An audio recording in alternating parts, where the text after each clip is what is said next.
Akwai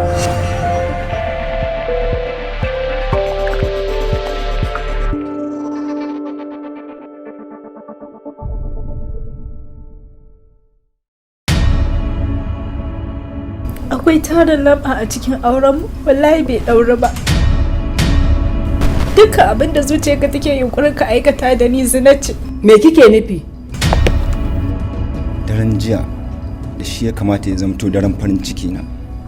Daren jiya shine ya zama mummunan dare da ba zan taɓa manta da shi ba a rayuwata. Tabbas akwai wani ɓoyayyen al'amari tsakanin Jabir da Jummala. Saqar So. In dai kai ne Jabir din da nake son gani, to kai can ne to kudin Najeriya da ya batan kai ya sada ni da kai. Dalla da ka tamun. Kada girman kai da dagawa ya saki raina mutane.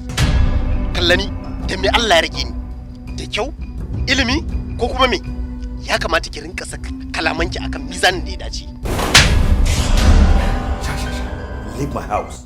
I said leave my house. Jabir, ya zaka je gurin matan aure? Duk duniya ba dan da ya taɓa wulakanta ni bai dawo ya bibiye ni ba. Ki rike wannan kuma ki sa shi a kwakwalwarki. Saqar So.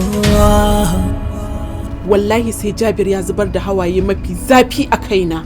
Da sannu wata rana yaro zai sanar da babba abin da bai sani ba. Ka sanar da ita cewar Jabir ya ce a ciyarsa tamkar bara gurbin kwai take. Barinta a tattar da ita zai iya zame mata matsala. Don haka a sha ruwan rijiya ko yayi maganin kishin da ake fama da shi.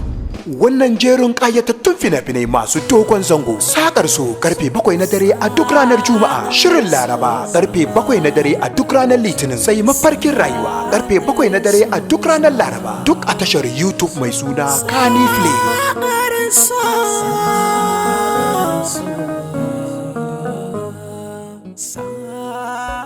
So.